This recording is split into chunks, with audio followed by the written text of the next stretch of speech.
Paz da parte do nosso Senhor e Salvador Jesus Cristo, que Deus lhe abençoe tremendamente. Lhe deu uma experiência hoje, através da palavra de Deus. Muito obrigado pela sua oportunidade.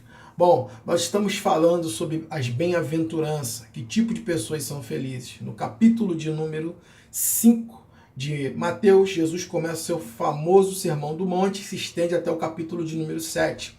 E no versículo de número 6, do capítulo de número 5, diz assim, ó: bem-aventurado os que têm fome e sede de justiça, porque eles serão fartos. Bem-aventurado os que têm fome e sede de justiça, porque eles serão fartos. A conotação que Jesus coloca aqui, fome e sede, aponta abertamente para algo que é essencial na vida do ser humano. Todo mundo que tem fome e tem sede, ele quer nutrir o seu corpo físico e ele precisa se alimentar. Jogando pelo lado espiritual, nós também temos que nutrir a nossa vida espiritual. Então, quando ele fala sobre fome e sede, é algo vital para a vida do ser humano, é algo vital que nós temos que buscar, é algo que tem a ver com a nossa vida espiritual mantida na presença de Deus. O que ocorre dentro desse texto bíblico que Jesus ele quer falar, ele quer caminhar conosco e trazer o entendimento, é que a fome, a sede de justiça, não é algo somente que está disponível e Deus derrama na nossa vida. Não, tem que haver uma ida até Deus, buscar até Deus. Assim como no corpo físico, eu vou até a geladeira, eu vou até o restaurante, eu espero o almoço, a janta e como, mas eu vou em direção àquilo que está pronto, disponível para mim me alimentar, assim também é a vida espiritual de cada um de nós.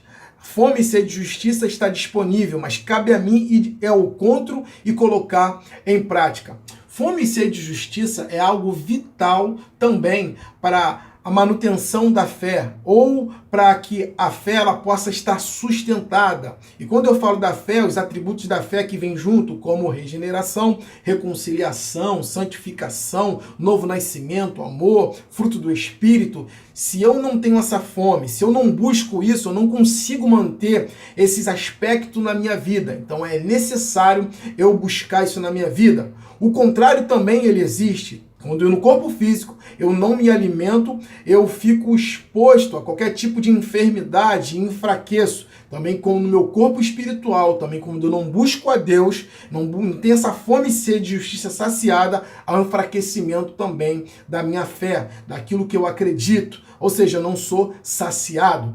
Então, o que na verdade é justiça? Bom, deixa eu definir aqui justiça para você. De acordo com a teologia cristã, ninguém pode ser justo por si mesmo. A justiça é um dos atributos comunicáveis de Deus, sendo investida no homem através de Jesus Cristo. Ou seja, tudo aquilo que Jesus ensinou acerca da sua palavra, a palavra em si, mas aquilo que Jesus praticou, isso é justiça. Nós temos que entender que quando Jesus ele vem à Terra, ele quer estabelecer o seu reino. Ele prega em cima da sua filosofia, ideologia, daquilo que ele pensa. E muitos de nós acabamos, de alguma certa forma, esquecendo que quando aceitamos a Jesus, a primeira coisa que acontece, tem que acontecer, é a metanoia, a mudança de pensamento. Tudo aquilo que eu pensava que era certo, agora eu coloco diante da palavra e calculo se é ou não. Se vai de encontro com a palavra, eu prossigo. Se não, eu tiro da minha vida e só coloco em prática a justiça de Deus, o ensinamento de Jesus Cristo, a palavra de Deus. E conforme eu vou caminhando com Deus, isso que é da parte de Deus, ou seja, esse atributo de justiça, através da palavra, vem inserindo na minha vida e eu caminhando, eu tenho uma vida de santidade, uma vida de libertação, uma vida de compromisso e uma vida de realidade, de libertação realmente. Por quê? Porque a justiça de Deus está na minha vida. Aquilo que é um atributo de Deus, que é Deus justo, entra na minha vida através da palavra, através dos ensinamentos de Cristo, porque eu vou me alimentando, eu tenho fome e sede, eu tenho garra, eu vou atrás disso a todo custo. E eu saio aplicando na minha vida E, consequentemente, eu vou aplicando nos ares da sociedade. Então, ter fome e sede de justiça é algo essencial para o meu equilíbrio da minha vida e o equilíbrio das pessoas que estão ao meu redor. Eu aplico fome e sede de justiça no meu trabalho, na minha faculdade, na minha escola, no dia a dia, no trânsito. Eu aplico a justiça de Deus no meu casamento, na criação dos meus filhos, no exercício do pastorado, no exercício de comunicar, ajudar as pessoas através do conselhamento. Eu não emprego mais a minha justiça, eu não emprego mais a minha vontade. Se eu ando por um caminho a qual eu penso que as coisas de Deus são adaptáveis a outras coisas aqui na Terra, filosofia, pensamentos humanos, e esses pensamentos humanos ou filosofia vão contra os princípios cristãos, eu não estou estabelecendo o reino dos céus. Eu estou estabelecendo a minha própria vontade. Entenda, a Bíblia não é um livro adaptável à minha vontade, à minha justiça, ao meu querer, ao meu caráter. A Bíblia, ela descreve o caráter de Deus, a justiça de Deus. A Bíblia, ela conta a história de um homem que morreu na cruz porque nós pecamos e veio à terra, nos ensinou a andar da forma, da maneira que Ele quer, para que possamos agradar a Deus Pai. E Ele está estabelecendo o reino de Deus, sinalizando o reino de Deus aqui na terra. Ponto.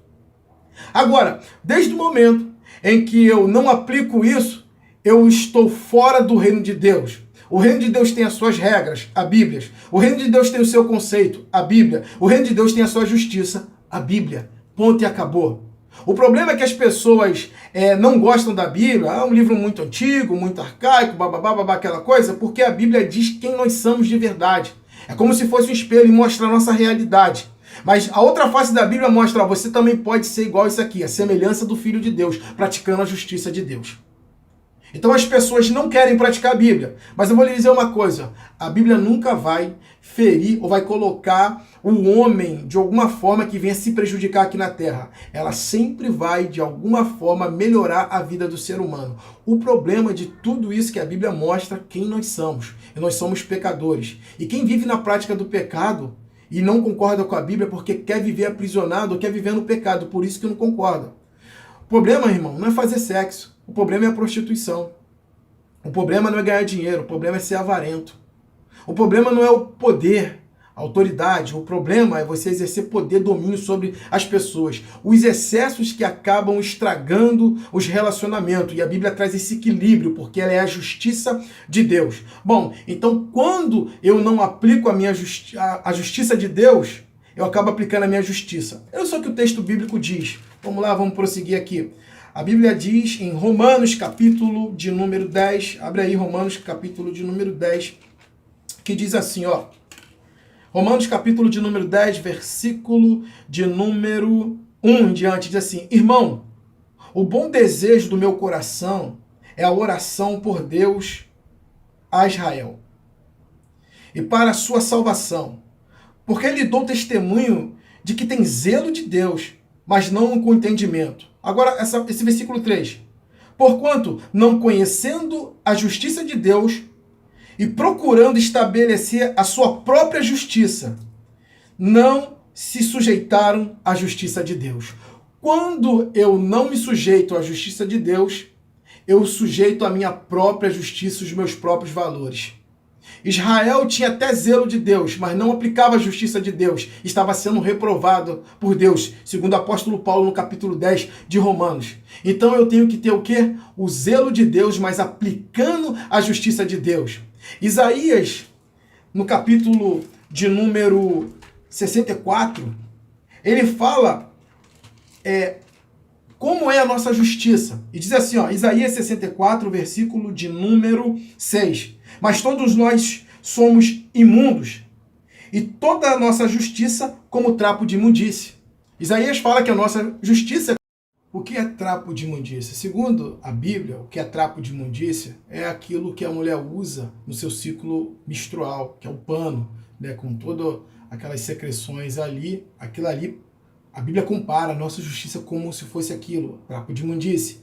Também o trapo de imundície aponta também para o leproso, que tinha a sua pele ali exposta ali por causa da lepra, e todo aquele plano sujo ali para Deus simboliza a nossa justiça como trapo de imundícia. Isaías está falando isso daqui. Então, Deus ele não quer saber da sua opinião e nem da minha opinião. Ele estabeleceu, Deus ele é soberano, ele estabeleceu uma opinião. Deus ele quer estabelecer o reino dele, e o reino dele vai contra tudo e contra todos aquilo que se chama pecado e se opõe. E o reino de Deus ele é justiça. O reino de Deus ele é os ensinamentos de Cristo, a vida de Cristo aplicado no seio da sociedade através da nossa vida. Então, não fique triste porque você gosta de uma filosofia ou gosta talvez de algo que simpatize com o evangelho. O evangelho ele é superior, ele é as boas novas, é algo que é descido do céu. Nada aqui da terra se compara ao Evangelho de Cristo Jesus. Por quê? Porque o Evangelho de Cristo Jesus ele é transformador. O problema é que parece que o Evangelho está defasado, demodé, fora de moda. Não. A prática do Evangelho vai levar a evangelização. A prática do Evangelho vai levar o amor. A prática do Evangelho vai levar a segurança, a estabilidade, o poder de Deus nos ares da sociedade. Então o que nós precisamos mesmo é saciar-nos com a justiça de Deus, comer da justiça de Deus, praticar, colocar em prática cada vez mais e mais aonde Deus nos levar. Que Deus lhe abençoe tremendamente.